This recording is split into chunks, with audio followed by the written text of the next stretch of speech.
Now, I am sure that I am not the only one who's been daydreaming about Christmas. Tell me I'm not alone.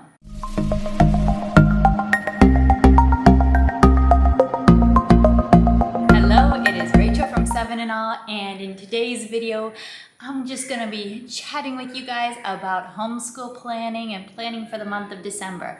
I know that as moms, a lot of the mental load of Christmas and the holidays definitely falls on us. And I want to encourage you, I want to encourage all of us not to see that as a burden or as a drag, but truly as a privilege.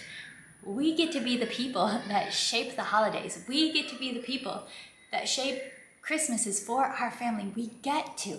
This is a get to thing, and it truly is a delight to have this influential role in what holidays look like, what Christmas memories are like for our families.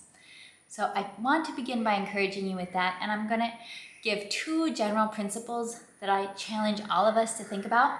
Then after those general principles, I'm going to dive into my own specific December daydreaming and plans and what I think, and what my family is going to be focusing on this December. The first principle is to ask yourself this question: am I doing this? Fill in the blank with whatever holiday tradition.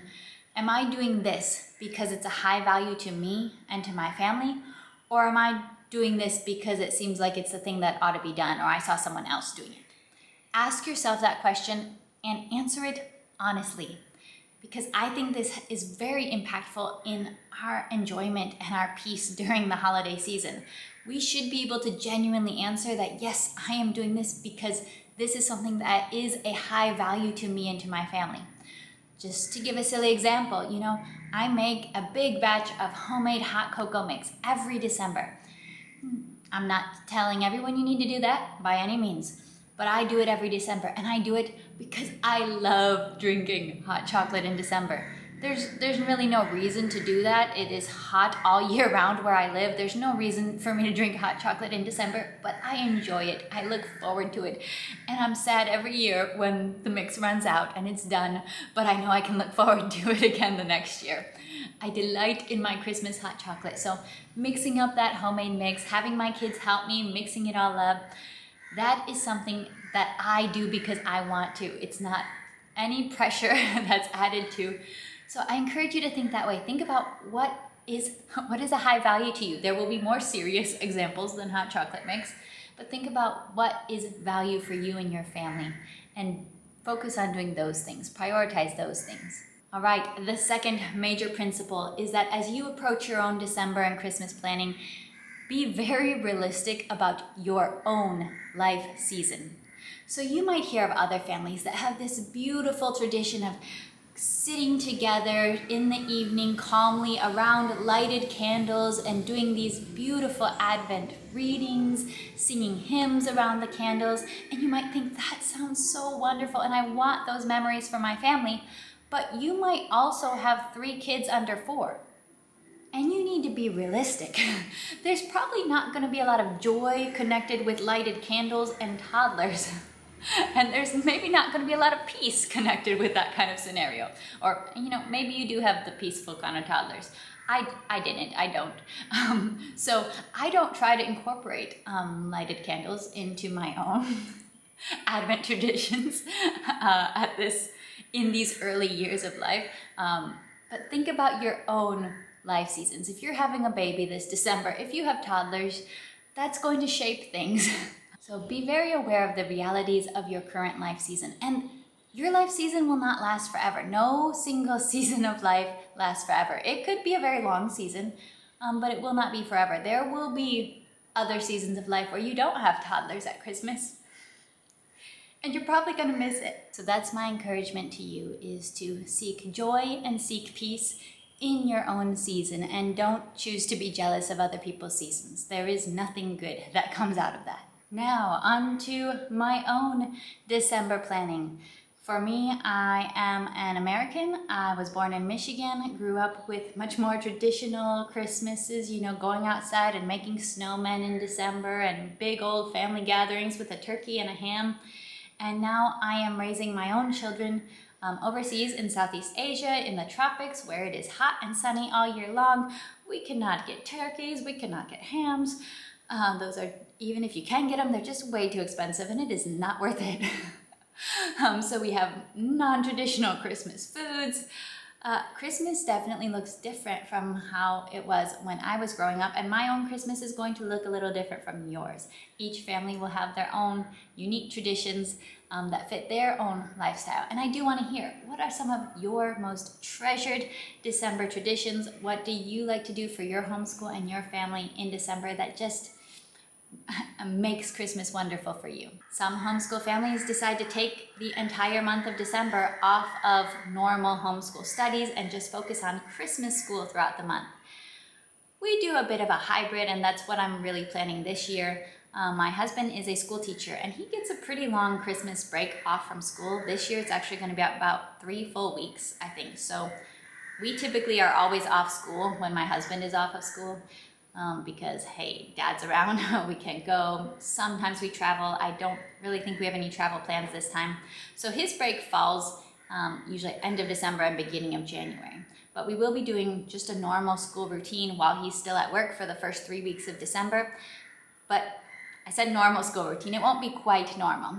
As far as math, English, phonics, Spanish reading skills, all of our normal table schoolwork is going to stay the same. There's just, to me, no real reason to change that.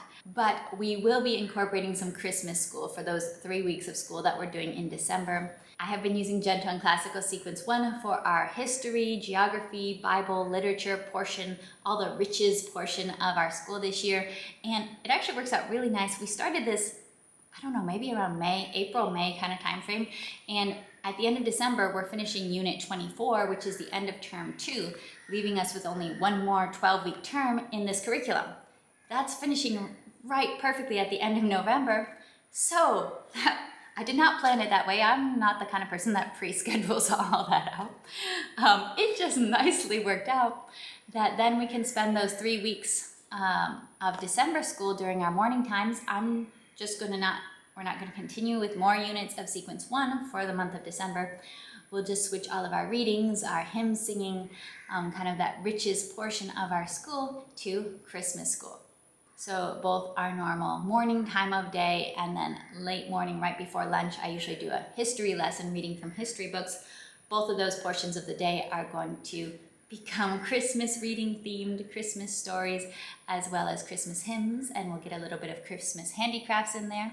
As far as what I am using, if you have been around my channel for a few years, you know that my family created a 25 Days of Christmas unit, which is based off of these beautiful cards that my sister created the art for. And each day you have a card that has a particular Christmas symbol or Christmas tradition featured on it. And then on the back of the card, you have a reading which is about the history of that symbol or significance of that symbol. So here we have Christmas caroling. Here we have the wise men, the history of them. Here we have gingerbread, houses, the star, Christmas spiders, the shepherds, angels. I'm just showing you a few of these random cards. So every day in December, we get to hang up one of these cards and do the reading about that symbol.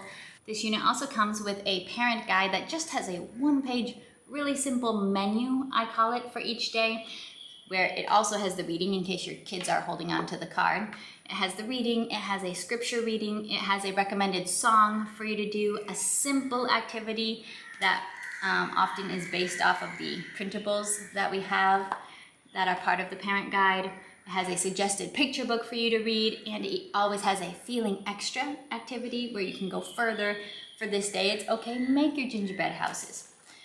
So this is what I made several years ago, and we are continuing to use it. I feel that as my kids are getting older, they are just getting more and more out of this unit. This is definitely more aimed at elementary age. There are preschool activity suggestions and ideas, but I definitely think that as my kids are getting more towards elementary age, they're going to understand it, understand the significance more of these symbols. Before, it was really just learning, hey, this is a symbol or this is a tradition. and they weren't really at the level where they can understand more of the history. Now that they're older, I think they'll definitely start getting it a lot more. This is, I would say, more of a big kids Christmas unit. So each day we will have our little card that we get to hang up. And actually this year I'm doing something a little bit different with our cards. Usually I've just pulled them out of a little bag. This year I wanted to be a little bit extra. I had a little bit more energy than I had last year. I had a baby in the middle of December last year. So this year I actually have been making these little packages. I've made about 13 days worth of them so far. I don't know that I'll do all 25 days as packages, but for quite a few of the days we'll have packages. And what I put inside was I put one of our Christmas picture books, I put the card for the day, and then I put in exactly the supplies needed for a simple Christmas craft. And for me, this is totally brilliant because this year at Christmas time, I'm going to have a 5-year-old and a 6-year-old, and then I'm going to have a 12-month-old, the one who was born last December. And my 5 and 6-year-old are getting really into crafts, really into art, and really doing very well with it. But I have a 12-month-old, and 12-month-olds do not do crafts. They don't handle crafts. Crafts are not fun with 12-month-olds. I don't recommend trying to do crafts with 12-month-olds based on my experience. So what am I gonna do? I have these bigger kids that can handle beads, that can handle even some sewing, stitching kind of activities, all these fun, wonderful things, and they're interested in them. But then I have the baby. So that's why I have purposely chosen this year that I put in exactly the beads, exactly the pipe cleaners, exactly the papers or whatever glue, paint that is needed for whatever simple craft that I just assigned to that day. I put it in the package. And my boys are now at an age where they don't need a lot of supervision. As long as I just like quickly say, hey, oh, this is what the craft is, they will be able to handle it very well. And so a lot of these are, 5, 15, 20-minute, very simple, short activities that they're gonna have fun with while I am continuing to keep the baby from climbing onto chairs and tables and, emptying all the drawers in the kitchen and doing the kind of things that 12-month-olds do. So these little packages are my way of trying to, do the fun kid crafts that I wanted to do with my big kids while also having this little one. So I knew that having everything ready, packaged up, and supplies would make this easier to have these little activities that I did want to do with my kids happening throughout the month. So that is what I've done, and I also have a number of our Christmas picture books wrapped up in these packages. I can feel from the circle on this one that this has a little embroidery hoop project for the day. My sons really they love sewing. I mean, needles and thread. Needles are just exciting for kids to use. So simple little embroidery applique project. Now for most of the crafts that I put into these, I literally just raided my mom's craft supply cabinet and looked for red and green and white and silver things and was like, oh, she's got jingle bells. Okay, we'll make little noise makers with these jingle bells and some pipe cleaners. I was just making stuff up based on the cardboard and various supplies that she had and just pulling these together really quickly. If you want to know exactly what's in the packages, I have been posting little shorts here on YouTube, or I've been posting them as reels on Instagram that show me packaging the little packages in just a few seconds for each reel. So if you want to know the specifics of what is in those, just go ahead to the shorts tab or look at my reels on Instagram and you will find those. Now, I still have a few packages I want to make. I had run out of Christmas books, so I couldn't make any more. And then my mom was like, well, do you want to buy some more Christmas books? Do you want any new Christmas books? And so I'm totally blaming her for this, that she is such an enabler, because probably on my own I would have been like, oh no, it'll be fine, I don't need any more. But when she said that, like, don't you want any more Christmas books? I was like, yeah, I do want more Christmas books. My little guys are growing up and I want to read them Christmas books. So I did get a few books that have been on my want list for several years. Most of the books we've had for quite a few years. So I'm like, okay, yeah, I did not take much convincing, so maybe I shouldn't blame my mom, but yeah, Mom, this one's on you. I got a few new books. This one is the All I'll Ever Want for Christmas doll. It's a Great Depression era Christmas story, so I like that it's coming from a different time in history, different experience from my own kids' lives. Wanted that one. Then Jackie's Gift, True Story of Christmas and Hanukkah. So this is a Jewish family and a Christian family. This is based on a true story from Jackie Robinson's life. Excited about that. And this one it's literally been on my list for years, and I've always told myself, no, wait for a better price. And finally got Red and Lulu. This one I'm mainly just like because of the beauty of the illustrations. And it's a story of cardinals at Christmas time and a tree. And it's just really, really pretty. Sometimes you just want the pretty book. And I got a Spanish one, El Rey Prometido. A piñata in a pine tree. This is like the 12 Days of Christmas song, but themed toward Spanish and Latino Christmas traditions. And Cobweb Christmas. This goes with our spider as a Christmas symbol. It's kind of based on this story, so finally I got the book. Then, also because my oldest is older now and we've been reading a lot of chapter books lately, I got a book that was longer and something that we can be gradually reading throughout the month, The Little Christmas Carol. So for all of these short books and the ones I have packaged, these are ones that I think we'll be replacing our readings during our morning time. This can be what we're doing during our morning time. This is one that I think will replace our history readings during December. Something longer, more challenging, The Little Christmas Carol. So it has these like illustrations with rabbits mainly, but it's still the classic story of the Christmas Carol, and it does have pictures throughout. So this is one that I think we'll be reading during our normal history time throughout the day, so that we can keep these same rhythms, because we have our habits deeply ingrained, we have our rhythms of our day, and rhythms and structure definitely help my days to go smoothly as I'm home with little kids. So I wanted to keep the rhythms, but using some of these books and resources to change it and just enjoy Christmas content. I mentioned in a previous video that we've really been working on learning to sing and learning to sing hymns this year. So we'll just switch to learning some Christmas hymns. We've actually already started that because I knew that it would take my boys some time to master some of these hymns. So they've already started learning Away in a Manger. We're also doing some Spanish Christmas songs, Spanish Christmas hymns and villancicos.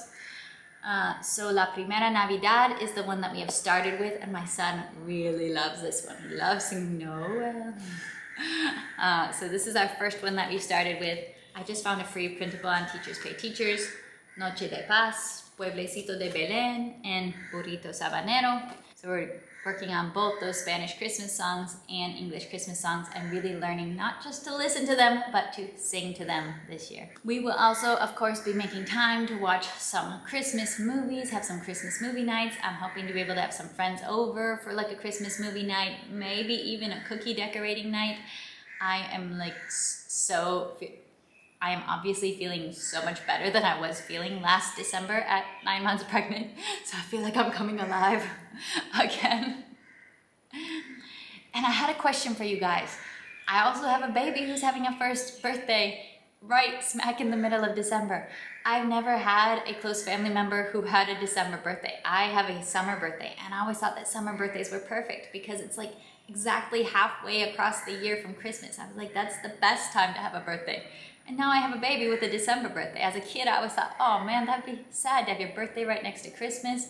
So I want to ask you, if you have any December birthdays in your family, what do you do? What are some cherished family traditions that help you to celebrate a birthday and Christmas without it being too much stuff, but still celebratory, still meaningful? Like, let me know, how do you guys handle December birthdays in your family? I am still mulling over what that will look like. I definitely do want to do some kind of first birthday celebration with him and with our family. And I'm also thinking that we'll probably be having some extended family visiting us for this Christmas, which will definitely be fun. I mean, Christmas is always more fun when you can have more of the family getting together, and that's never something I take for granted, especially as someone who lives overseas and lives quite far away from a lot of extended family. That is something that we treasure when it can happen. All right, I will be seeing you guys next time. I hope you enjoyed chatting with me about December plans, and I challenge you to think intentionally about what you want your December to look like. What would make it special and meaningful as we all around the whole world celebrate the joy of the Christ child who was born in Bethlehem for all of us.